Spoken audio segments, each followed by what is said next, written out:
ಕೆಲ ದಿನಗಳ ಹಿಂದೆ ತೆರೆ ಕಂಡಿದ್ದ ಶಿವರಾಜ್ ಕುಮಾರ್ ಅಭಿನಯದ ಗೋಸ್ಟ್ ಸಿನಿಮಾದಲ್ಲಿ ಇಲಿಯೊಂದನ್ನ ರಹಸ್ಯ ಸಂದೇಶ ಸಾಗಿಸುವ ವಾಹಕವಾಗಿ ತೋರಿಸಲಾಗಿತ್ತು. ಆದ್ರೆ ಆ ಸಿನಿಮಾ ಕಥೆಯನ್ನು ಮೀರಿಸುವಂತಹ ನೈಜ ಘಟನೆಯೊಂದು ತುಮಕೂರು ನಗರದಲ್ಲಿ ಬೆಳಕಿಗೆ ಬಂದಿದೆ. ಎಸ್, ತುಮಕೂರು ನಗರದ ಕಾಲ್ಟೆಕ್ಸ್ ಸರ್ಕಲ್ ಸಮೀಪದ ವಿಶ್ವಾಸ್ ಜ್ಯುವೆಲರಿ ಅಂಗಡಿಯಲ್ಲಿ ಸುಮಾರು 10 ಲಕ್ಷ ರೂಪಾಯಿ ಮೌಲ್ಯದ ವಜ್ರ ಹಾಗೂ ಚಿನ್ನಾಭರಣಗಳು ನಾಪತ್ತೆಯಾಗಿದ್ವು. ಬೆಳಗ್ಗೆ ಅಂಗಡಿ ತೆರೆದ ಸಿಬ್ಬಂದಿಗೆ ಸರಗಳು, ಉಂಗುರಗಳು ಸೇರಿದಂತೆ ಹಲವು ಅಮೂಲ್ಯ ಆಭರಣಗಳು ಮಿಸ್ಸಿಂಗ್ ಆಗಿರೋದು ಗೊತ್ತಾಗಿ ಆತಂಕ ಶುರುವಾಗಿತ್ತು. ಇನ್ನೂ ಅಚ್ಚರಿಯ ಸಂಗತಿ ಏನಂದ್ರೆ ಅಂಗಡಿಯ ಶಟರ್ ಅನ್ನ ಒಡೆದಿರಲಿಲ್ಲ, ಬಾಗಿಲು ಮುರಿದಿರಲಿಲ್ಲ, ಹೊರಗಿನಿಂದ ಯಾರಾದರೂ ಒಳನುಗ್ಗಿದ್ದಾರೆ ಅನ್ನೋದಕ್ಕೆ ಯಾವುದೇ ಕುರುಹು ಕೂಡ ಇರಲಿಲ್ಲ. ಹೀಗಾಗಿ ಈ ಆಭರಣಗಳು ಹೇಗೆ ಕಣ್ಮರೆಯಾದವು ಅನ್ನುವಂತಹ ಪ್ರಶ್ನೆ ಎಲ್ಲರನ್ನೂ ಕಾಡ್ತಿತ್ತು. ಪೊಲೀಸರಿಗೆ ದೂರು ಕೊಡುವ ಮುನ್ನ ಅಂಗಡಿಯ ಸಿಸಿಟಿವಿ ದೃಶ್ಯಾವಳಿಗಳನ್ನ ಚೆಕ್ ಮಾಡಿದಾಗ ನಿಜವಾದ ಕಳ್ಳ ಯಾರು ಅನ್ನೋದು ಗೊತ್ತಾಗಿತ್ತು. ಸಿಸಿಟಿವಿಯಲ್ಲಿ ಸಣ್ಣ ಇಲಿಯೊಂದು ನಿಧಾನವಾಗಿ ಅಂಗಡಿಯಲ್ಲಿ ಓಡಾಡುತ್ತಾ ವಜ್ರಾಭರಣಗಳನ್ನ ಒಂದೊಂದಾಗಿಯೇ ಎಳೆದುಕೊಂಡು ಹೋಗ್ತಾ ಇರುವ ದೃಶ್ಯ ಸ್ಪಷ್ಟವಾಗಿ ಸೆರೆ ಸಿಕ್ಕಿತ್ತು. ತಕ್ಷಣವೇ ಸಿಬ್ಬಂದಿ ಸಿಸಿಟಿವಿ ಸುಳಿವಿನ ಆಧಾರದಲ್ಲಿ ಇಲಿಯ ಜಾಡನ್ನ ಹಿಡಿದು ಅದರ ಬಿಲವನ್ನ ಆಗಿದ್ದಾರೆ.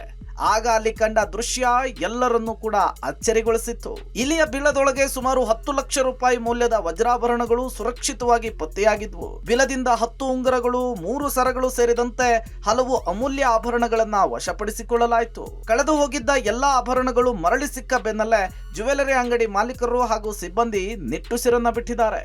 ನಮಸ್ತೆ, ನಾನು ವಿಶ್ವಾಸ್ ಜ್ಯುವೆಲರ್ಸ್ ತುಮಕೂರು. ಇವತ್ತು ನಾವು ಏನು ಮಾತಾಡ್ತಾ ಇದ್ದೀನಿ ಅಂದರೆ, ನಮ್ಮ ಅಂಗಡಿಯಲ್ಲಿ ಒಂದು ಕಳವಾಗಿದೆ. ಅದರಲ್ಲಿ 10 ಉಂಗುರ, 2 ಚೈನ್ ಕಳವಾಗಿತ್ತು. ಇದನ್ನು ಕಳ್ತನ ಮಾಡಿದ್ದು ಯಾರು ಮನುಷ್ಯರಲ್ಲ, ಒಂದು ಇಲಿ ಕಳ್ತನ ಮಾಡಿದ್ದು. ರಾತ್ರಿ ನೋಡುವಾಗ ಒಂದು ಇಲಿ ಬೆಳಗ್ಗೆ 4-4:15 ಗಂಟೆಗೆ ಬಂದು ಇದು ತೊಗೊಂಡೋಯ್ತು. ಏನಂದರೆ ಒಂದು ಉಂಗುರ ತೊಗೊಂಡೋಯ್ತು. ಆ ಉಂಗುರ ಎಷ್ಟು ಕ್ಲೀನಾಗಿ ಎತ್ಕೊಂಡೋಗಿದ್ದು ನಮ್ಮ ಕ್ಯಾಮ್ರಾದಲ್ಲಿ ಕ್ಯಾಚ್ ಆಗಿದೆ ಅಂದರೆ, ಸಿನಿಮಾದಲ್ಲಿ ಮಾತ್ರ ಇಂತಹ ಘಟನೆಗಳು ನಡೆಯುತ್ತೆ ಅಂದ್ಕೊಂಡಿದ್ರೆ ತುಮಕೂರಿನಲ್ಲಿ ನಡೆದಂತಹ ಈ ಘಟನೆ ಎಲ್ಲರನ್ನೂ ಕೂಡ ಅಚ್ಚರಿಗೊಳಿಸಿದೆ.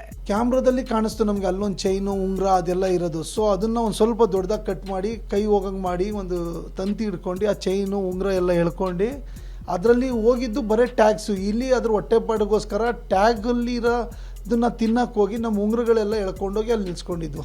ಸದ್ಯ ಈ ವಿಚಿತ್ರ ಕಳ್ಳತನದ ಕಥೆ ಸಾಮಾಜಿಕ ಜಾಲತಾಣದಲ್ಲೂ ಕೂಡ ಭಾರಿ ಚರ್ಚೆಗ್ರಾಸವಾಗಿದೆ. Digital desk, public TV.